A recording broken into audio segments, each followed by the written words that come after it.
Tanjung Jaya.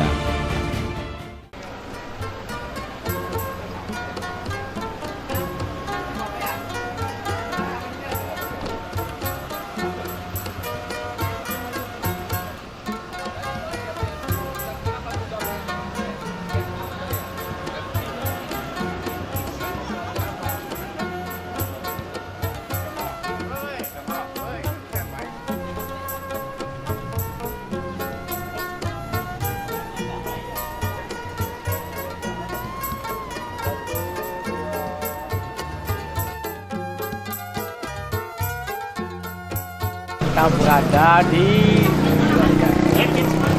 Hilton Point. Disinilah tempat bagi wisatawan untuk main ke pulau. Ke pulau di sini. Pari sini. Ini kebanyakan itu dari Chinese. Setelah itu dari Korea. Setelah itu dari Taiwan. Semuanya suka pada wisatawan kita tuh yang bisa di laut, nyelam, renang, main perahu dan segala macam. Ini banyak pulau di sini. Ini adalah salah satu destinasi wisata andalan dari Kota Kinabalu. Ini Paman Anda melakukan dari Kota Kinabalu.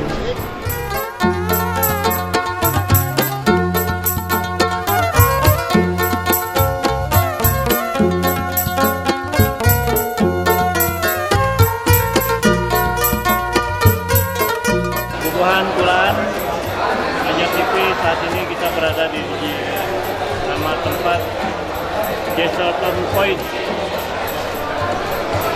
Ini adalah loket tempat penjualan paket wisata yang mereka tawarkan 3 pulau utama di sini: Pulau Sapi, Pulau Manukan, dan Pulau Mamutik. Orang-orang dari Cina, dari Jepang, dari Taiwan, dari Korea, dan dari Eropa datang ke sini untuk menikmati wisata bawah laut. Jadi mereka membeli paket di sini dengan durasi sekitar 5-6 jam.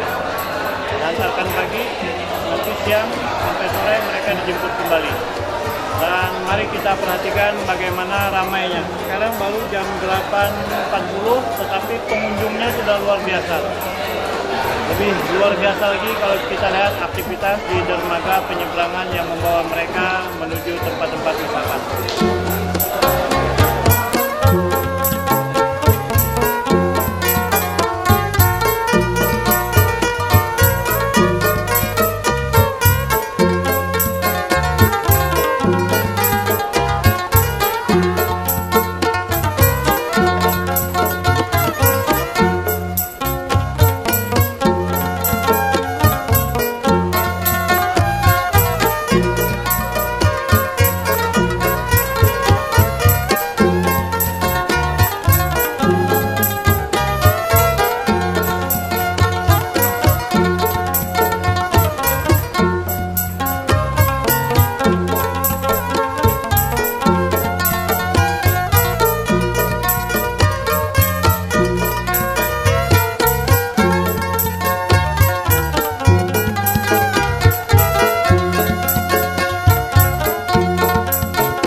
Sahabat alam, pemirsa Banjar TV, dalam perjalanan Batiti Bubuhan Kulaan di Malaysia, di Kota Kinabalu, kami singgah di Jesselton Point. Ini adalah sebuah dermaga yang mengkhususkan dirinya untuk memenuhi kebutuhan transportasi laut, baik untuk keperluan turis pergi ke tempat-tempat wisata maupun pergi ke Brunei Darussalam. Di tempat ini pada pagi hari, nampak sejak pukul 8 sudah Banyak benar Mang lah orangnya. Luar biasa. Ada kehitungan Mang. Ada kehitungan. Kurang mana aja Mang nang Ya. datangan nih Mang? Menurut cerita itu Hitung, Mang. yang paling banyak itu Korea. Korea. Yang untuk pelabuhan ini. Yang kedua Chinese. Nah itu paling banyak. Ketiga Taiwan, Jepang. Nah baru dari Indonesia. Baru dari Eropa juga Mang. Eropa juga ya, Eropa banyak juga benar. Sorry. Eropa dan Australia. Ya. Dan mereka pergi ke 3 pulau utama di sini. Pertama Manukan, kedua Pulau Sapi, ketiga Pulau Mamutik dengan durasi sekitar 5-6 jam. Padahal dari sini sampai ke pulau hanya sekitar 15-20 menit saja. Nah, mereka di sana menikmati di pulau itu. Mereka bisa menikmati bagaimana scuba diving, snorkeling, dan sea walking. Sea walking itu mereka berpakaian seperti penyelam zaman dulu dengan baju seperti astronot. Nah, mereka berjalan di bawah laut dan mereka bisa bersentuhan dengan ikan. Jadi kalau mereka membawa roti, makanlah roti itu oleh ikan-ikan di bawah laut. Nah, jadi ini sebuah pemandangan yang luar biasa. Ada sesuatu yang menarik di sini, Mang Hasan. Ya. Jadi, menurut mereka, tanpa harus mengambil ikannya, tetapi mempertontonkan ikan di bawah laut dan maharagu sarang-sarang iwaknya, terumbu karang, dan Ya. lain-lain. Nah, ini yang dijualnya, Mang. Iya, kan Jadi, jadi bukan iwaknya yang diunjun lalu dijual, Mang. malah mereka tuh berusaha menyelamatkan lingkungan. Nah itu luar biasa. Wisatawan tuh tidak sekedar menikmati, tapi berusaha bagaimana alam ini tetap seperti lestari, ya seperti yang apa? Kalau bahasa Malaysia apa tuh? Sedia alam apa? Alam sekitar itu Ya. tetap dilestarikan. Ya. Jadi resep area. Jadi begini. Prinsipnya Semula jadi. Nah, alam semula jadi mereka pelihara dan itulah yang dijual. Bukan sumber daya alamnya yang dieksploitasi lalu dijual. Dan ini bisa menghidupi segala jenis aktivitas pariwisata, mulai dari hotel, speedboat, kemudian taksi, kuliner, dan kehidupan guide, belum lagi souvenir. Nah, belum lagi penerbangannya. Dari Kota Kinabalu ini penerbangan internasionalnya sampai ke Eropa pun ada, sampai ke Cina langsung pun ada, sampai ke Australia pun ada. Sehingga kesimpulannya bahwa tanpa harus merusak alam, Ya. tetapi dengan maharagu Alam. dan sebaik-baiknya, justru itulah yang mendatangkan Bisa. devisa. Maka yang seperti ini bisa kita ciptakan juga kalau wilayah Kalas itu dari Kota Baru. Menurut cerita Kota Baru juga alamnya hampir sama seperti ini. Cobalah kita renungkan dan kita usahakan bersama-sama antara pemerintah, masyarakat, bagaimana kita Kalimantan Selatan bisa menjadi destinasi wisata seperti di Kinabalu ini. Ya, begitu nggak Pak Ari? Jadi objek wisata kita itu sebenarnya sama komplitnya dengan Kota Kinabalu atau Sabah dan Sarawak. Kita punya gunung untuk didaki, kita punya hutan untuk trekking, kita punya danau, kita punya sungai yang panjang sekali. Kita punya sungai-sungai kecil dan kehidupan tradisional yang sangat bernilai untuk dijual. Juga kita punya laut dan kita punya juga tempat diving untuk di kawasan sekitar Kota Baru. Bercermin dari apa yang sukses di negeri bagian yang sama-sama di tanah Borneo inilah. Ayo kita gawi bersama. Selain itu juga Pak Ari, di sini ada destinasi wisata yang menjual alam. Ternyata yang dijual itu ada hanya bukan tandan alam apa istilahnya, hutan lindung. Hutan lindung itu apa namanya? Hutan simpan. Makanya kita juga hutan simpan harus dipelihara menjadi destinasi wisata yang sebenarnya itulah sebagai magnet untuk meraih devisa sebanyak-banyaknya. Inilah Muhammad Ari, Hasan Jainuddin, Yasir, Gasan Bubuhan Kulaan, Banjar TV.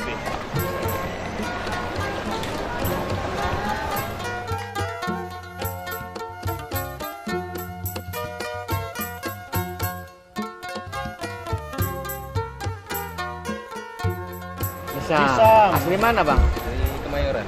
Enggak, masih Indonesia Minang, bukan? Jawa. Oh Jawa ya. Dari Jakarta merantau ke sini sudah berapa lama? Sudah 24 tahun. Wah, jadi orang sini.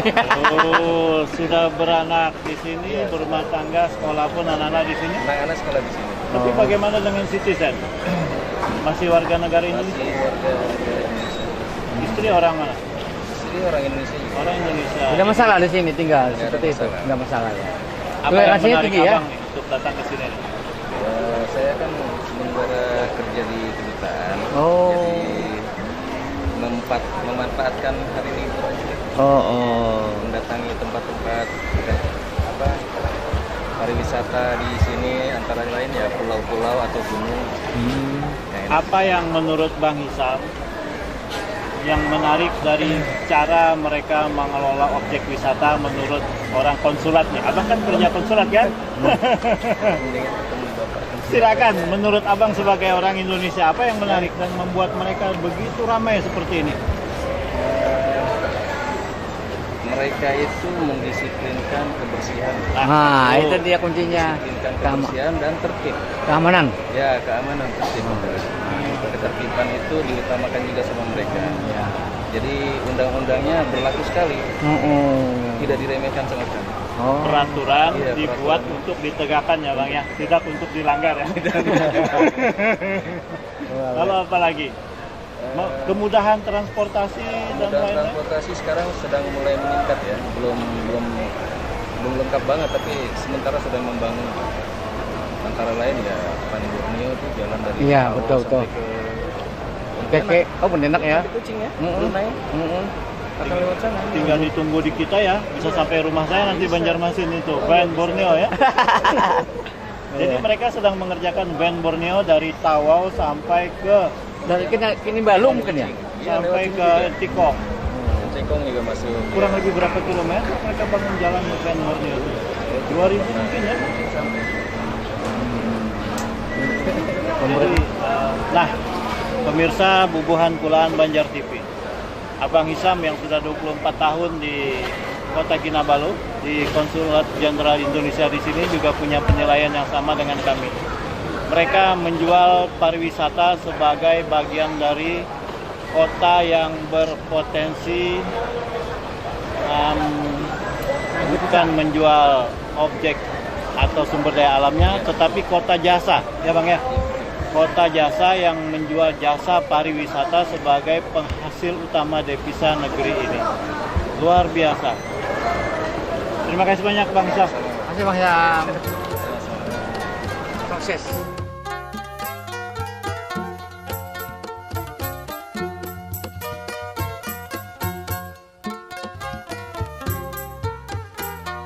Sahabat-sahabat Bubuhan Kulaan, pemirsa Banjar TV, dalam perjalanan kami bersama Pak Kamarul Hidayat nih pagi hari ini ada banyak hal yang kita bisa belajar. Kita tadi sudah mendengar testimoni dan saran, harapan, pesan dari Konsul Jenderal Republik Indonesia di negara bagian Sabah, Bapak Ahmad Irfan. Dan secara khusus Pak Kamarul punya pandangan yang unik tentang bagaimana pariwisata dan Sabta Pesona diterapkan di kawasan ini tanpa harus ditulis lagi. Di sini semua orang sudah menerapkan Sabta Pesona. Counter untuk orang pergi menikmati laut sudah tersedia. Di ruangan yang dingin, orang bisa mengambil tiket di tempat-tempat yang sudah ditentukan. Tidak ada teriak-teriak menyuruh orang untuk naik kapal. Jadi semua dengan penuh kesadaran. Berikut yang saya lihat dan saya terenyuh sekali. Sungai di tempat kita orang tidak senang memakai jaket pelampung. Di sini jaket pelampung merupakan kewajiban. Anda lihat tadi sendiri bahwa semua orang, siapapun dia yang ingin berwisata ke laut, di sungai, dan lain sebagainya, harus memakai jaket pelampung. Inilah pelajaran buat kita semua. Bukan sesuatu yang memberatkan, tapi ini adalah sebuah kewajiban untuk keselamatan. Jadi kuncinya adalah kesadaran. Kesadaran oleh semua pihak yang terlibat sebagai pemangku kepentingan jasa pariwisata yang luar biasa. Mereka sadar Sabta Pesona sehingga turis atau siapapun yang menggunakan jasa mereka akan sadar tentang artinya keamanan, kebersihan, keselamatan, bahkan sampai dengan kenang-kenangan Sabta Pesona mereka siapkan di sini. Di kota ini seluruh potensi ekonomi bergerak. Hotel, Pak Kamarul, apalagi Pak Kamarul? Transportasi, terus souvenir, juga jasa, warung semua. guide. Ya, betul. Belum lagi tempat-tempat wisata di sana kita semua berbayar. Di sana ada pelayanan scuba diving, ada sea walking, di sana juga ada diving, di sana juga ada snorkeling, semua berbayar. sehingga tanpa merusak alamnya, mereka menjual potensinya sebagai pariwisata yang sangat menarik buat pengunjung dari Eropa. Pak Kamarul lihat dari mana aja besokan nih? Ada dari Cina, ada dari Jepang, ada dari Korea, Asia, pokoknya hampir rata-rata datang ke tempat ini. Kenapa tidak datang ke tempat kita? Ini sebuah pertanyaan. Karena mungkin ada yang kurang. Karena itu mulai dari sekarang kita lengkapi dan kita berdisiplin untuk mengikuti cara-cara yang baik, bukan cara-cara kita. Saya yakin satu saat kita akan juga bisa menyaingi tempat ini di Kinabalu. Muhammad Ari, Kamarul Hidayat, Gasan Bubuhan Kulaan, Banjar TV.